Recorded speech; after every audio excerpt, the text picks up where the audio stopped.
Why rushing creates mistakes. Rushing feels productive. It feels efficient. It feels powerful. It feels like momentum. But most of the time, rushing is not power. It is pressure. And pressure without clarity creates mistakes. When you rush, your brain switches into survival mode. Your nervous system activates. Your breathing becomes shallow. Your focus narrows. Your thinking becomes reactive. You stop seeing the full picture. You only see the next step. And when you only see the next step, you make short-term decisions that damage long-term results. Rushing is not speed. Speed is controlled movement. Rushing is uncontrolled urgency. There is a difference. Speed comes from preparation. Rushing comes from anxiety. When a surgeon operates, they move with speed, but they do not rush. Every movement is precise. Every action is calculated.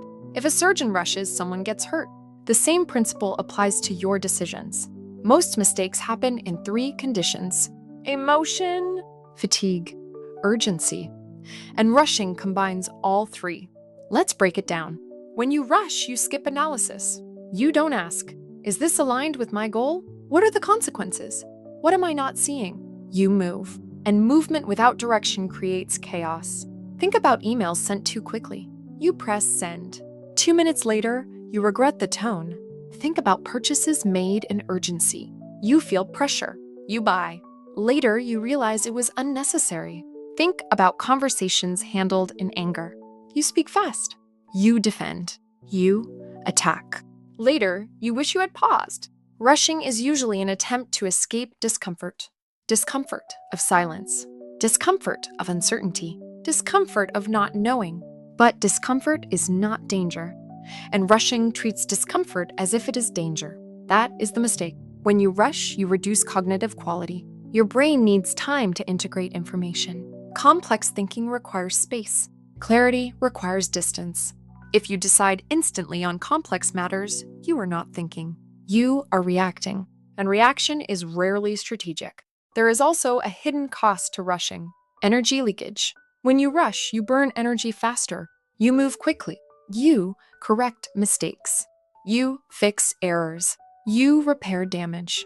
And often, you spend more time fixing rushed decisions than you would have spent thinking properly in the first place.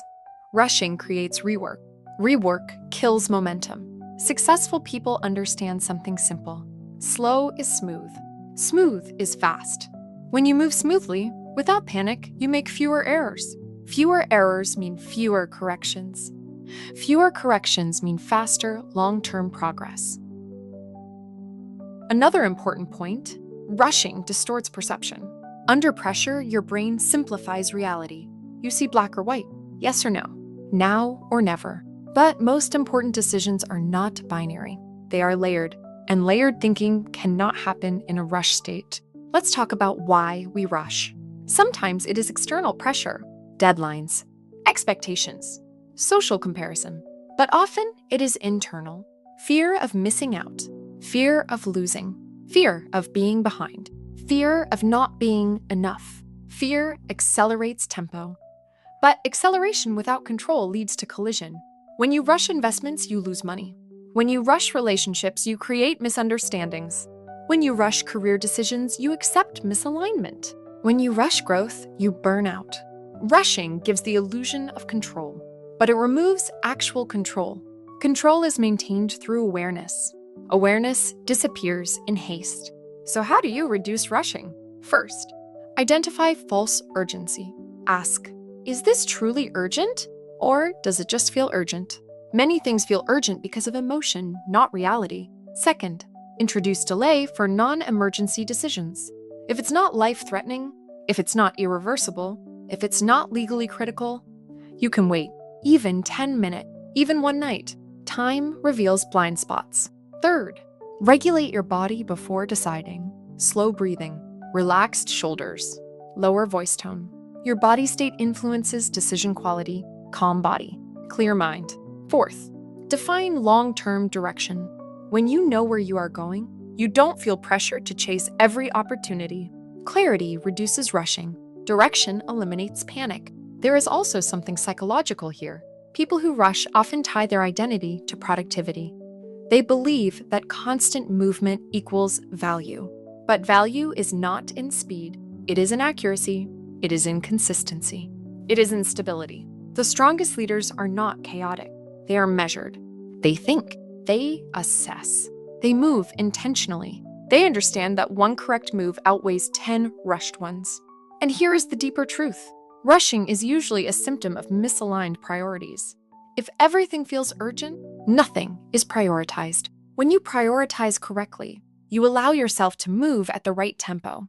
Right tempo creates sustainable success. Rushing creates spikes. Spikes burnout. Burnout leads to collapse. Success is not built on adrenaline. It is built on systems. Systems require patience. If you want fewer mistakes, you must master tempo.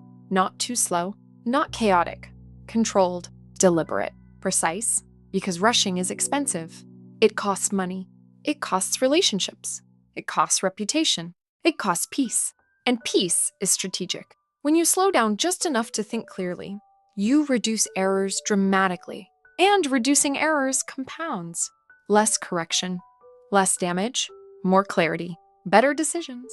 Better decisions create better outcomes. And better outcomes build stability. Rushing feels powerful in the moment, but discipline is more powerful over time. The goal is not to move slower.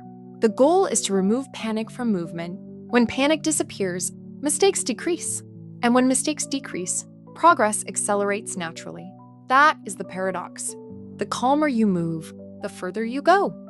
Because true success is not built in urgency. It is built in clarity.